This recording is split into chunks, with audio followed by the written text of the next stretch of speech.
Lord, I do not intend to live here the same way I came. And I don't mean that being that the roots that brought you. No, the person that you are must be a different man. A new man will emerge from this crucible. Every time you take something into the crucible, what happens is you fire up that thing, especially metal, gold. Crucibles are the place where things become separated from the impurities that they carry. Gold is separated from the impurities when it goes into the crucible. Father, separate me from everything that will hold me back, that will hinder me, in the name of Jesus Christ. Amen. And then please be seated.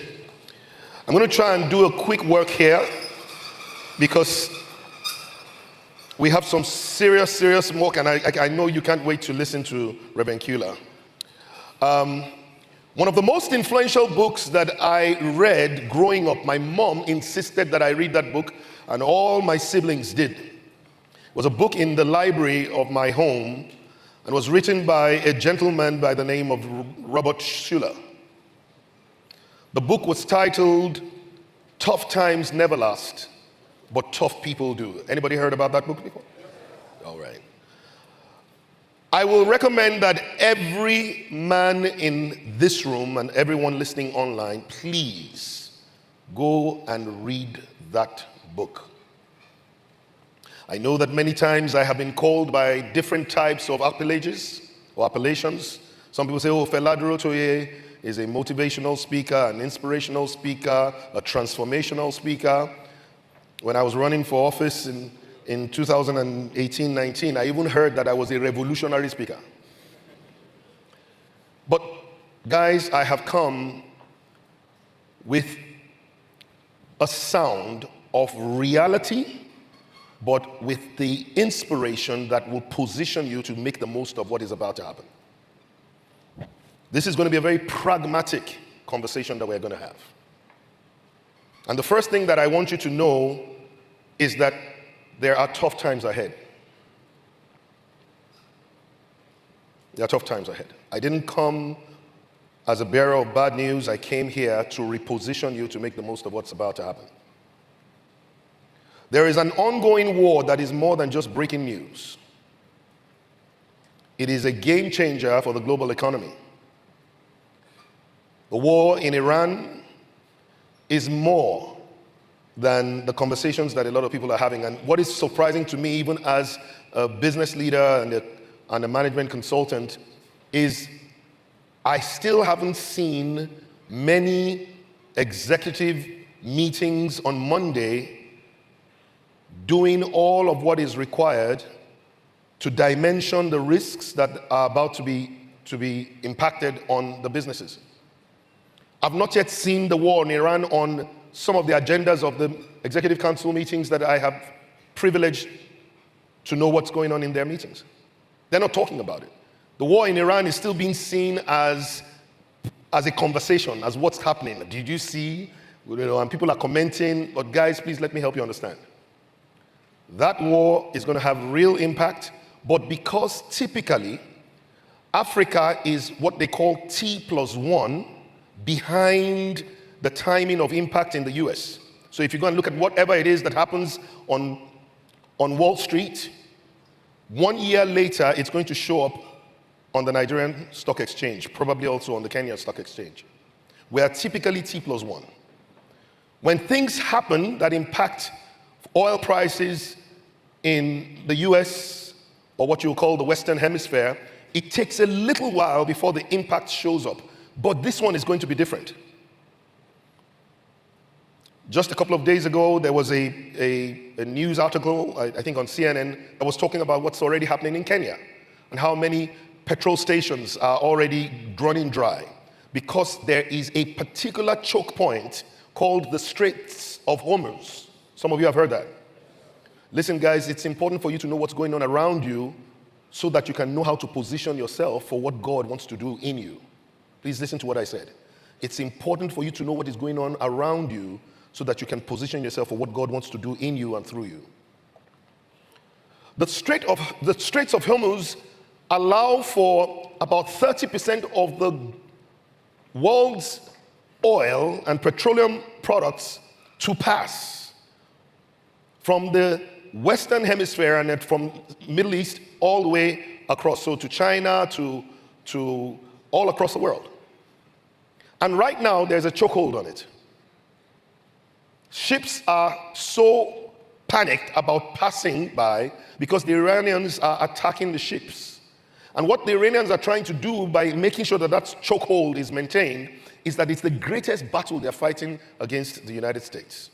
Because in the end, the United States might always seem to get away with going up and doing things, throwing bombs, but the thing that matters to them the most, and to every president in the US, is their economy. And some of the things that happen in the economy are two things. Number one, the price of goods, and number two, inflation, which are two things that are very interrelated. So price of fuel, price of goods, and then just inflationary pressure. Please, I want you to understand that it is not going to take T+1 for us to begin to feel the pinch. It's already here. So everybody has to gear up for it, everybody has to plan up for it, and everybody has to be positioned in a way that you can make the most of what it is that Two of the world's most highly regarded economists. One is by the name of Ray Diallo. I want you guys to go and Google him. Ray Diallo. These guys have been known to forecast everything from the 1998 economic crisis. These guys they have invested in modeling that is remarkable. Anyway, Ray Diallo and Tom Friedman, two of the world's greatest economists, have said if the war in Iran goes beyond the next 3 weeks, we may enter into a spiral hole that will cause the world to relieve COVID. But it will be COVID in a slightly different way because people will still have the capacity to move, but many people may not be able to move because of the social upheaval that is going to happen in countries because they cannot afford bread. And so what is the point between whether you are told lockdown that was based on the government saying everybody stay in your house, and you that cannot take your car out? Both of you are still on lockdown. Does somebody understand where I'm coming from here? And so Ray Diallo and Tom Friedman have said, if this war does not end in the next 3 weeks, we may go into a spiral that will cause the world to experience something like an economic lockdown close to what it is that happened in COVID. Now, how many people agree with me that to be a man in good times is hard? That even when times are good, it's still hard to be a man, isn't it? But to be a man in tough times, it's even harder. And the truth be told, only tough people are able to see through what normal people can't. And let's be clear, this is not going to be the toughest season that you've ever experienced. It's not the first, it won't be the last. One of the things that Robert Schuller was saying in that book is that there will never come a time when there would only be recession. That just by the laws of demand and supply, there comes a point in time when an upturn becomes the profitable venture for people who are investors. Does somebody understand where I'm coming from? So tough times will never last. But the question is, who will you be by the end of the tough term? I'm asking that. I want you to write it down. Who will I be? What will the tough times have done to me? And what will I have done in the tough times? I want you to write those two questions down because I think that that's going to be the most important thing I want to deal with. What will those tough times mean? Daniel chapter 11 and verse 32 tells us something that is really remarkable. I don't know whether they can put it up on the screen for me. Daniel 11 and 32. Those who do wickedly against the covenant, he shall corrupt with flattery. And everybody knows this one. But the people, they who know their God, shall be strong. Another way to say it is, they shall be tough. And they shall carry out exploits. Somebody get that? So what are tough people supposed to do in tough times? Strong and what? And carry out exploits. It's not just enough for you to be strong to endure the tough times. It's for you to recognize that your strength is to position you to do exploits. I'm going to say that again. I think somebody might not have gotten that, so please let me do it again. Your strength is not just so you can endure the tough times. Your strength is so that you can do exploits in the tough times. So when, as in Job chapter 22 and verse 29, they who know their God and are able to do exploits are the ones who have the capacity to then be able to say that there is a lifting up when everybody in the tough time is saying there's a casting down.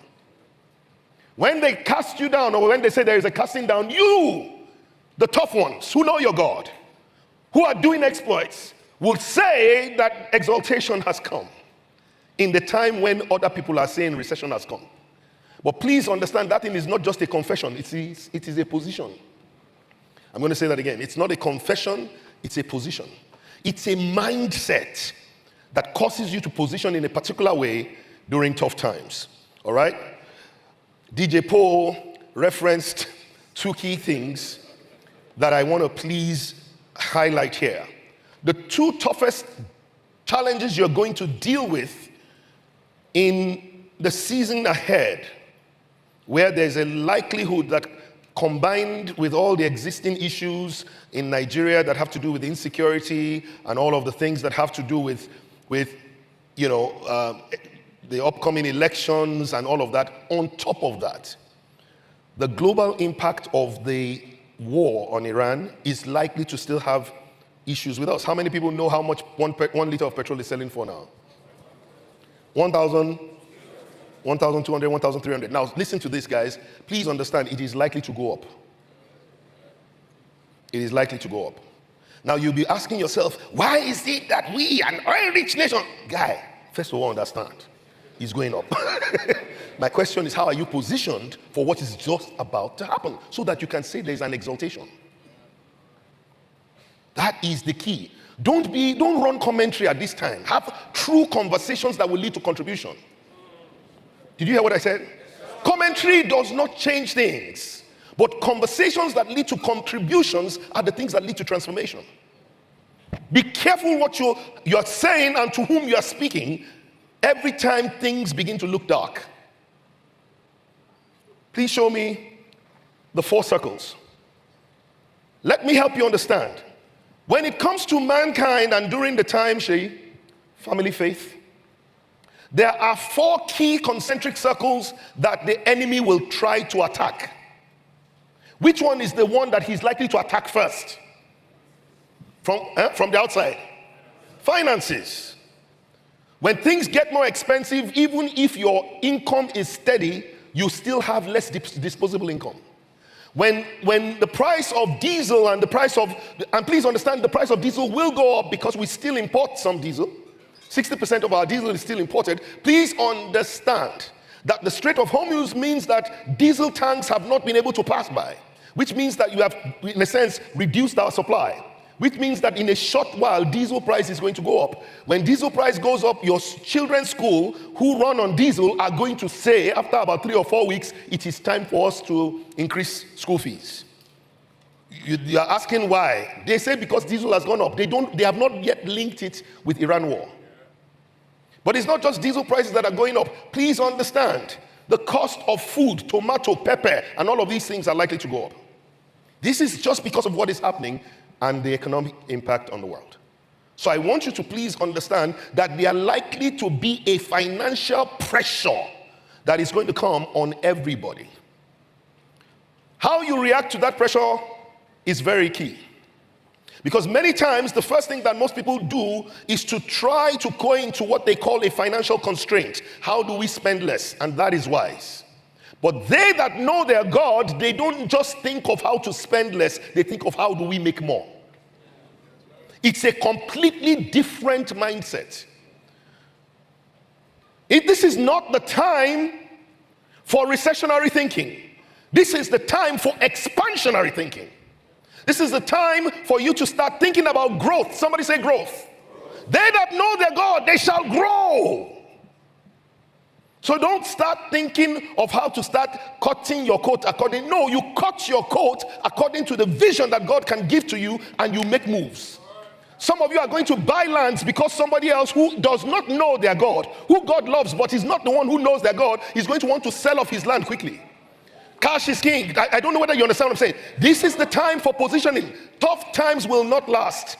But those who are mentally tough, emotionally strong, spiritually they have spiritual fortitude, they are the ones who will do great things.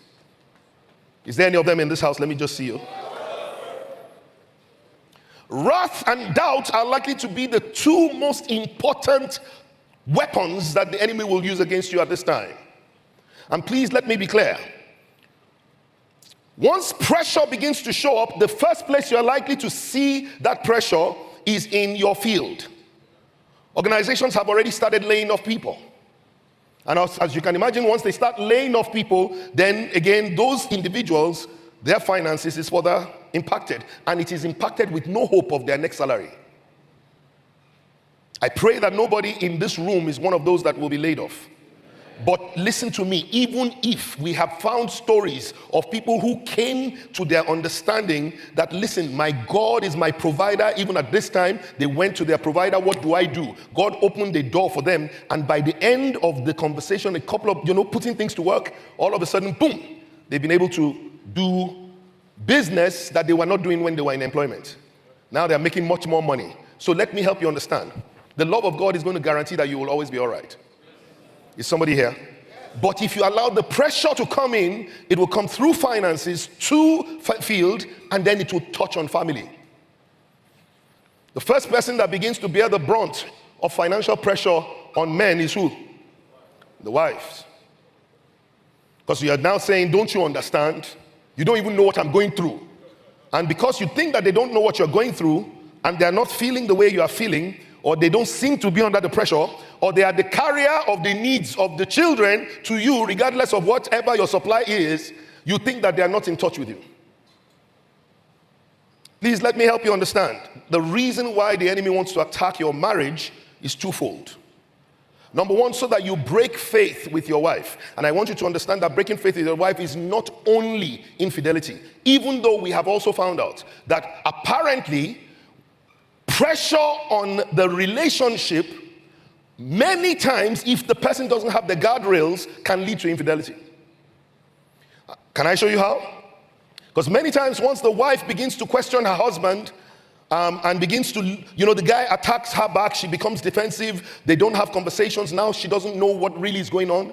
She's still having to communicate the needs in the house to the man. All of a sudden now the man is saying, listen, you don't understand me. Now they're no longer praying together, they're no longer talking together, they're no longer in agreement on the things that they need God to do for them. Guess what's going to happen?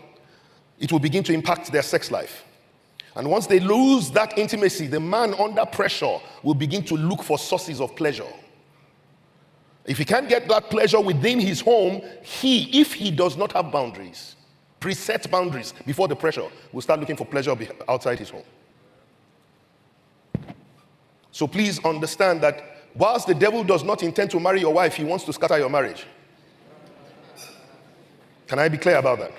He's not just your wife he's after. Let me tell you, the people that he's really after is your children. What the devil is after is to make sure that you, the epitome of faith and righteousness to your children, when your children begin to see their father and their mother arguing and fighting, they now begin to say, is this what Christians do? And once your children can begin to say, oh, my dad is a Christian, my mom is a Christian, yet there is no peace, they don't want to be Christians. So the faith of your children is at stake depending on how your family absorbs the pressure. Is somebody understanding what I'm saying?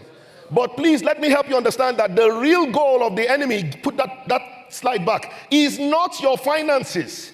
The devil cannot spend your money. It's not your field. He's not trying to be the CEO of your company. It's not your family. He doesn't want to marry your wife. What the devil is really going for is what? Is your faith. Because we have it on record that Abraham believed God and it was counted to him as righteousness. Please understand. Faith cometh by hearing.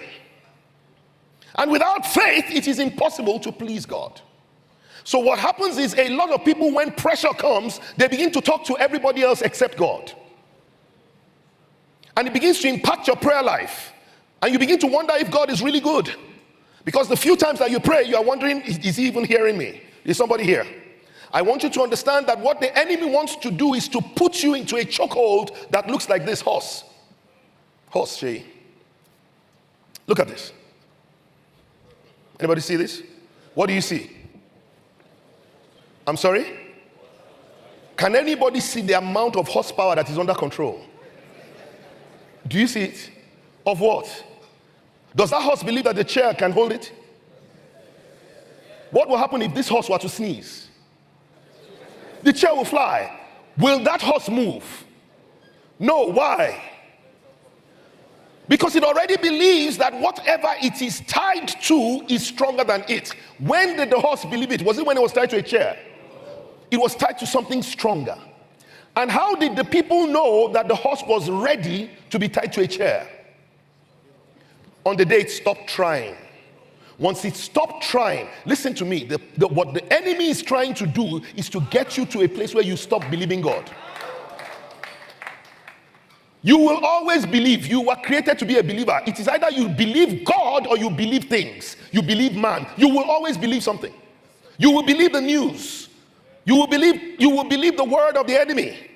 If you don't listen to God, please, I beg of you, understand, these tough times are not a time for you to leave God. This is the time for you to cling to God.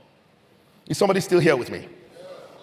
Please help me understand this clearly. Are you here with me? Romans chapter 12 and verse 2. Romans chapter 12 and verse 2. Very important.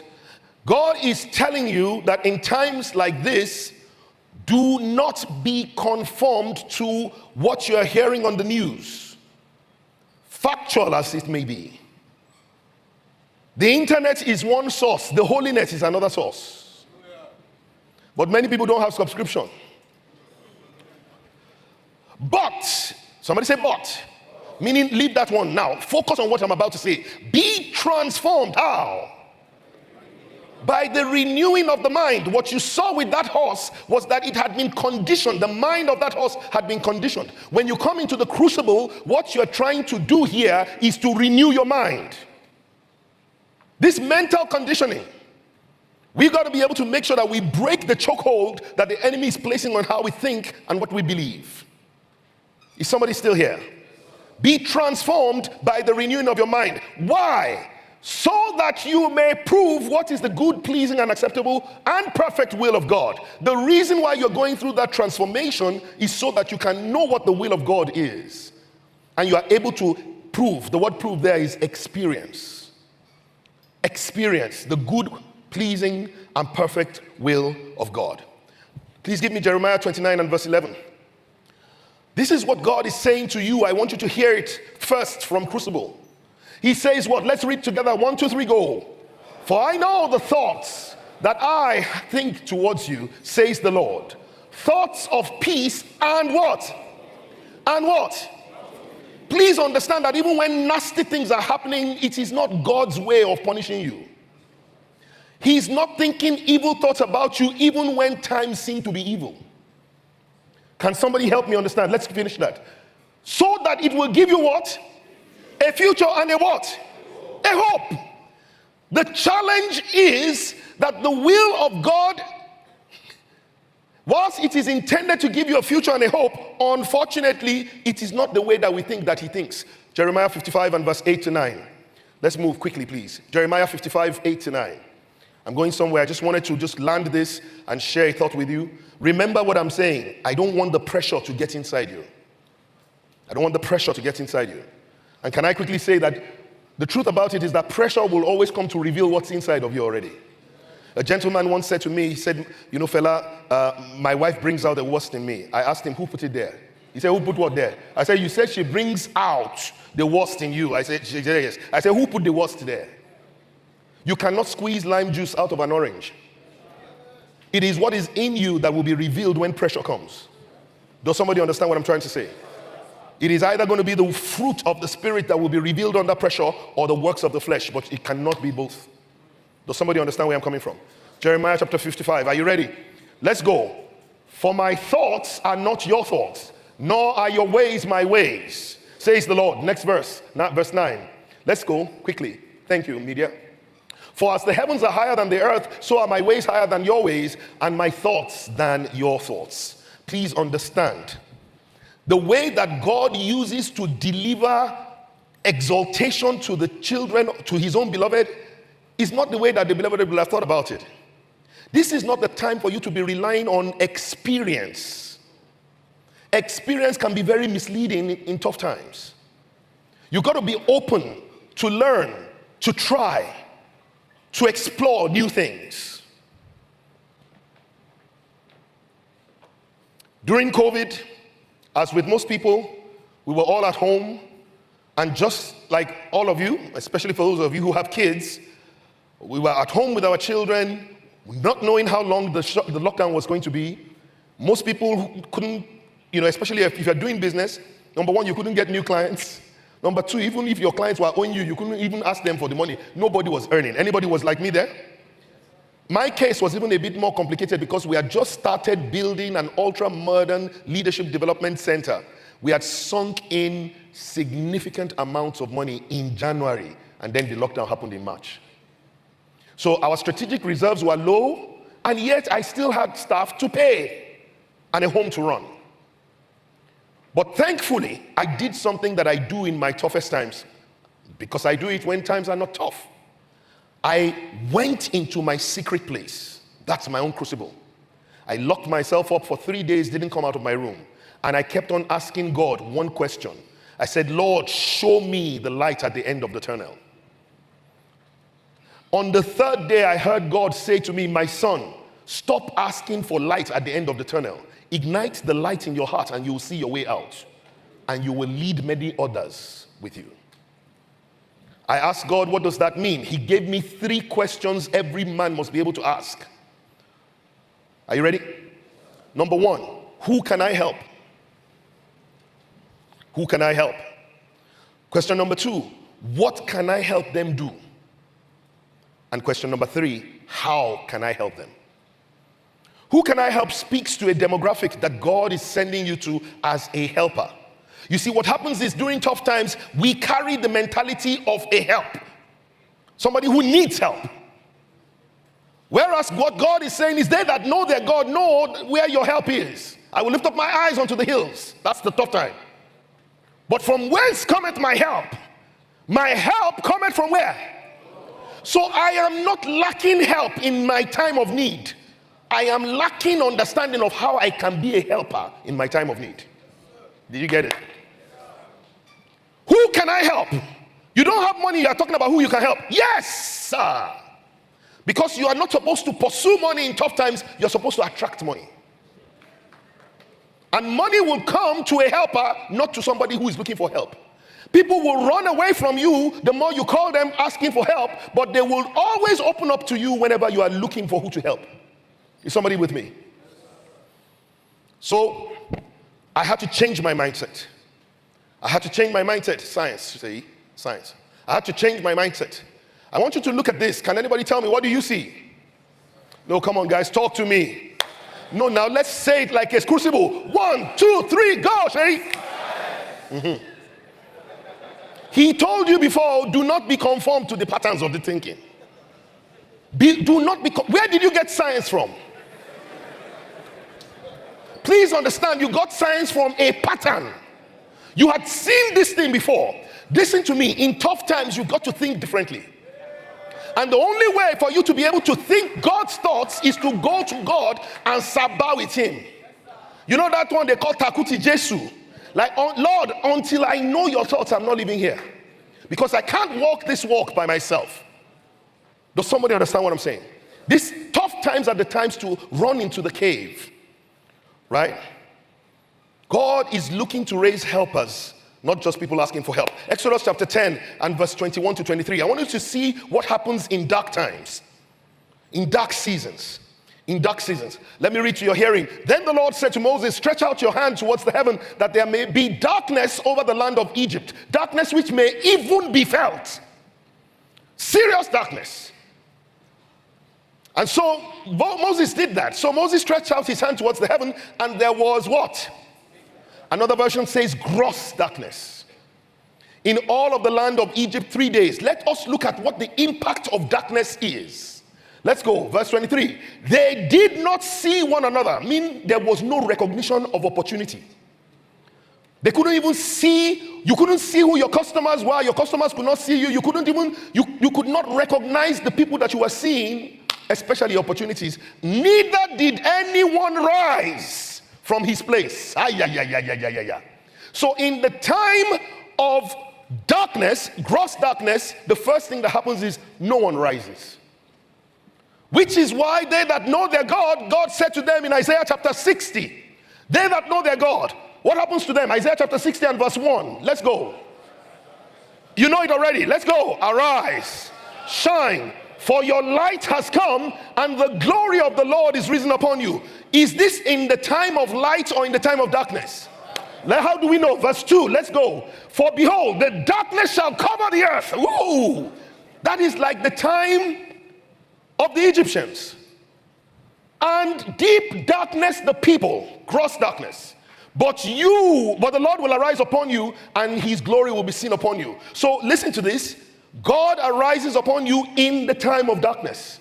Glory arises upon you in the time of gross darkness. The value of light is in the time of darkness. So what you are looking for is, where is the light? Don't look at the darkness, look at the light. Genesis chapter 1 and verse 2. God saw that the earth was void and darkness covered the face of the earth. God did not comment on the darkness. He never said a single thing about the darkness. He didn't say, oh, darkness, how dark thou art.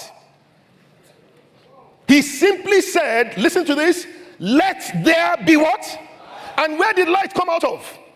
Out of darkness. Meaning that, listen, your breakthrough is coming out inside this same recession. Does somebody understand where I'm coming from? Are you sure you're getting what I'm saying? But you must understand that you can't figure it out. You got to go to the place where you will download revelation and then mix it with understanding or with information to gain understanding, and then listen to how to be able to execute so that you can, through wisdom, take action. That's what you do. It is part of what is called the perfect plan. In 2005, I saw something that led me to tears.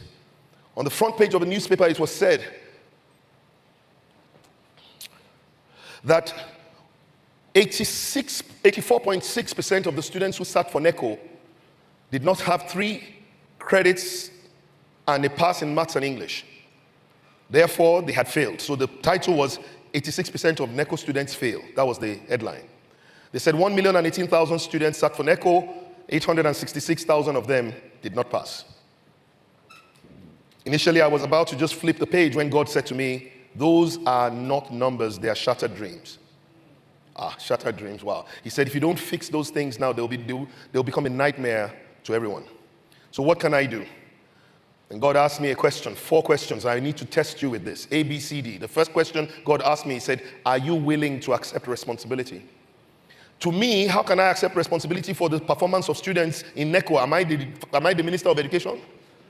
I'm a business consultant, mostly for the banking and finance sector, dealing with things like leadership, service delivery culture, and all of those kind of things. That's what I do for a living. What do I have to do with, he said to me, are you willing to accept? Somebody say accept. The second thing he said to me, do you believe you can make a difference? Somebody say believe. The third thing God said to me, he says, are you willing to commit what you can to make this situation better? And the fourth thing he asked me is, are you determined to deliver my will, my desire in this situation? Please understand, if you don't meet those 4 criteria, you cannot be used by God in tough times. You have to be willing to accept responsibility even when we're not accepting blame. Nobody's apportioning blame to you. But if you don't, listen to this, if you don't accept responsibility for a solution, you are not qualified to solve the problem. Can somebody write that down? If you don't accept responsibility for a solution, you cannot solve the problem. I spent 3 days in my office, only taking a shower in my ensuite bathroom. I came out with a 38-page document for educational strategy called RAISE, Revive Academic Excellence in Our Schools and Educational Institutions. And then the Lord told me to write a book that will help young children. And I thought, I've never written a book, and I'm not even an educationist. He asked me those 4 questions again. Can anybody remember what is A? Accept responsibility. What is B? Do you believe that you can do this, especially with the help of God? What is C? Are you willing to commit your time, your energy, your resources? And what is D? Will you deliver on the outcome, deliver on the instruction? So between December 26, 2005 and January 6, 2006, I stayed in my study, and God will breathe an ice cold breath right here around the frontal lobe of my head, and I would hear like as if somebody is dictating. I'm typing as fast as I can. I did not go up to my bedroom, even though I was in my house over that Christmas break. I didn't go up to my bedroom once, except on the night of the watch night, 31st to 1st of January 2006. And even at that, I didn't stay in my bedroom. I just went up, prayed with Tara, and went down immediately. It was New Year.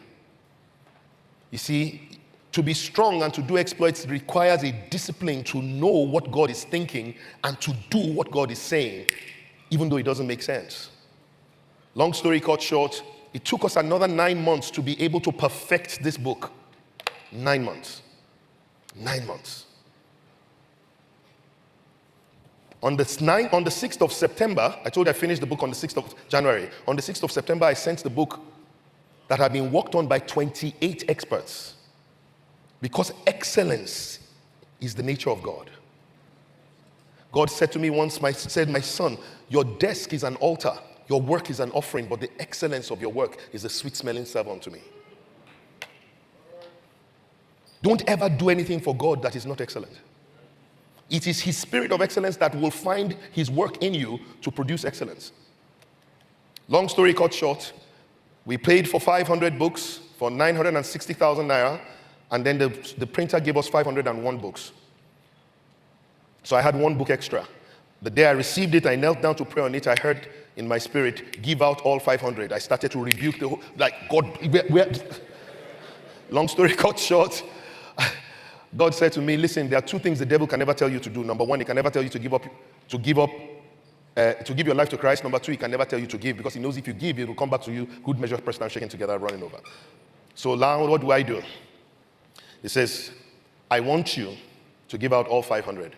I gave out the books for almost 2 years to different people. In fact, at one time, I packaged 36 books in each box. I sent it to 36 governors. I didn't follow up on any. I just sent it. Cast your bread on many waters. At the end, sometime in 2008, I had 1 book in my office and 1 book at home. I went for a meeting, a typical usual client meeting with the Intercontinental Bank, and to cut the long story short, the woman who was in charge of customer service, that was the dimension I was consulting for them for, the woman said to me, I hear you have a miracle book. I said, oh, thank you very much. She said, please, I hear the book has not just been transforming children's results, it's changing the children. You see, God wrote the book. I didn't write it, I just typed it. And so, long story cut short, she said to me, please, can I have 1 copy? I said, oh, I'm sorry, I've given out all. And I heard in my spirit, you have 1 copy left. I'm thinking, what? Now I quickly thought, it's true, I got 501 copies. How many was I supposed to have left? After giving out all 500. But how many did I have left? I had 1 in the office and 1 at home. So I told them to bring the 1 in the office, because the lady asked me, do you not even have 1 left? And then as soon as they brought the book, she said to me, oh my God, this is so beautiful. This is amazing. Oh my God, this is the kind of thing we should be giving out to our children that have accounts with us, not this one that we give them umbrella in the time of Harmattan. And she said to me, how much is it? I didn't know. I've not sold any. But I heard in my spirit, 2,500 naira. So I said 2,500. Remember, he's the Lord, the God that teacheth thee to profit. I did 500 books for about 1 million, which is about 2,000 per book. So he had taught me to profit. And then the woman said, only, if you see as I was eyeing the Holy Spirit, she said to me, please, can I have 5,000 copies? She said, if you send me your invoice today, we'll pay you 60% upfront. Intercontinental Bank paid 7.5 million into my account that day, knowing that there was not 1 book left. The next morning, the CEO of Fidelity Bank called me through his PA, asked for 1,000 copies because the book had done something that I sent to him, had done something for. That evening, the wife of the MD of GT Bank called me, told me that the book was doing incredible things. Anyway, long story cut short, GT Bank bought 2,000 copies. All of this without one copy of the book left. I already had 10 million in my account in 2008. Then the next thing, the governor of Oyo State called me and said he wanted me to come. Asked me if I was from Oyo State. Long story cut short, he said to me, this book has helped my daughters and it has transformed their results. Now I want it to help the children of Oyo State. Ask the Commissioner for Education, how many students are sitting for NECO? The Commissioner said 48,150. He said, I want a book for each one of them. Does anybody remember where the thing started? Where did it start? NECO. It started with NECO, now coming back to NECO again. On the day Oyo State bought the books, it was 125 million naira at that time. God asked me, what is the exchange rate? It was 125 naira to $1. He said, you have just made your first $1 million. Now, please understand, let's go so that you get this right. There was a problem, darkness covered. But what God does is that in the time of darkness, he sends you a word that bringeth light. And when that word brings light, please help us appreciate Reverend Dr. Olumide Emmanuel. Right? Are you listening to me? My time is almost. Are you listening to me, guys? Shall you get Project Raise ready? It is important that you understand that God's will for you in good times and bad times is always for good. It's just that in the time of darkness, that is when your light has value. So darkness comes and puts the earth under constraint, but it is just so that Romans chapter 8 and verse 21, 22 is so that it can be put in the hands of the children of God. This is why God allows the earth to go through problem. The problem was not against you, it was for you. The downturn was not against you. So if you allow the pressure to come because you are thinking science, the pressure will hit your field, hit your family, and hit your faith. That is not the will of God. This is the time for you to arise as the helper, asking, who can I help? How can I help them? What can I help them do? Does somebody understand what I'm saying?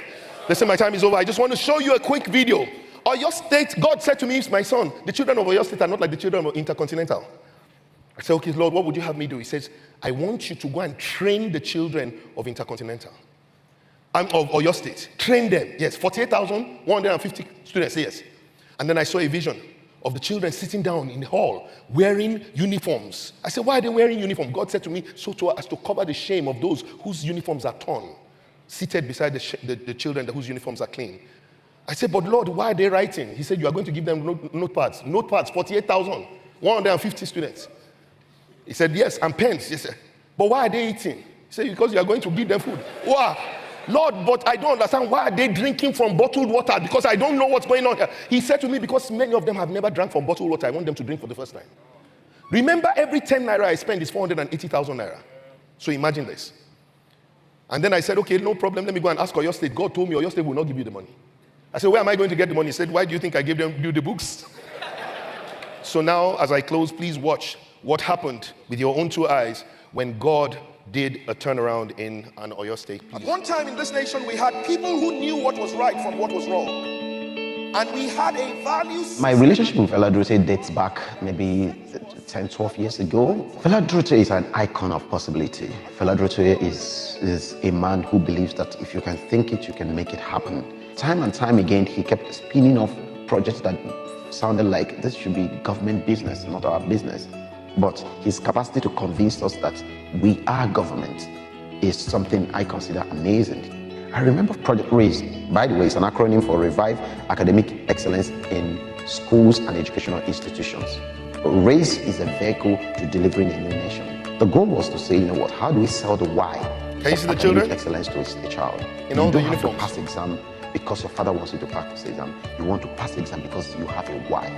And getting teachers to look beyond just being teachers to being custodians. So there was the teachers' mental transformation, there was the students' mindset reprogramming. So we went to Oyo State, liaised with the Ministry of Education. Within 2 or 3 weeks, we were able to cover 17 local governments and about 48,000 students. Now, the beautiful part about the project was the fact that the result is there to show. Oyo State moved from 20-something in their ranking to either number 3 or number 4 after the next WAEC, just immediately after the intervention. The fulfillment is that we made a contribution to the educational transformation of Nigeria. And that I give that credit to Fela Durotoye. Essentially what I'm saying to you now is, guys, every time darkness covers the earth, it's time for you to arise. And to arise means accept responsibility for a problem that you are passionate about and you are led to solve. Listen to that part too, led to solve. You are not called to every problem, but the one you are called to. Believe that God, who in his capacity, infinite capacity, has the ability to strengthen you, and then commit your time, your energy, and do everything you can to deliver. We trained 48,150 students in 12 days in 17 local governments in 22 centers at the same time. Those children, the Director General of NECO, Professor Promise Okpala, said, when he wrote a letter to the governor of Oyo State, he said, Oyo State normally ranks 23rd in English and 28th in maths amongst the 36 states. He said, the children that we taught came 3rd in English and 4th in maths. He said they had never seen that kind of transformation before. He said, but the thing that shocked him the most was that not only did the children have that transformational result, he said, Pastor Koju, he said the children had the lowest record of exam malpractice in the history of NECO. So the governor was asking me, what did you teach them? I said, before we taught them anything that had to do with academics, we first secured in their heart a vision for their 40th birthday. And that was the first thing we did. We got all of them to dream. The first exercise, write down what will happen on your 40th birthday. And then told them how they were going to get there. You see, academic excellence was only a pathway to the desire of their heart. Does somebody understand? When we taught them 10 things very quickly, number 1, we said to them, make a positive impact on everyone you meet and everywhere you go. Number 2, we told them, be a solution provider and not a part of the problem to be solved. Number 3, we said to them, be a role model worthy of emulation. Number 4, be your best in all you do, particularly the things you're naturally good at. Number 5, do the right thing at all times, regardless of who's doing the wrong thing. I believe this is the reason why they didn't cheat. Number 6, value time and make the best use of it. Make the most of today and now, the 2 time zones you will never see on your wristwatch or your calendar. You will never find today on your calendar. You'll never find now on a wristwatch, no matter how expensive it is. Those are the 2 times that change your life. Number 7, we said care and show respect to all through your words and your actions. Number 8, consciously build a great legacy starting now, today, and every day. Number 9, live a life of integrity and honor. Part of why they didn't cheat. And number 10, make your family, your nation, and your God proud. Guys, this is what God is demanding of us. The character of those who will be strong and do exploits. For as many of you as are willing to do this as I go down, please just say with me, this is my personal creed, for those of you who like it. So let's go together. This is my personal creed. Let's go. I hereby commit to live a lifestyle of leadership and excellence, and to do all within my power to transform, to bring out the best in me and in others. To this end, I will. Number 1, let's go. I will make a positive impact on everyone I meet and everywhere I go. Number 2, Number 3, I will be a role model worthy of emulation. Number 4, I will be my best in all I do. Number 5, I will do the right thing at all times, regardless of who is doing the wrong thing. Number 6, I will value time and make it. Number 7, I will care and show respect to all through my words and my actions. Number 8, I will consciously build a great legacy starting now, today, and every day. Number 9, I will live a life of integrity and honor. And number 10, I will make my family, my nation, and my God proud. I will be someone's claim to fame. And we end with saying, I didn't hear you say it.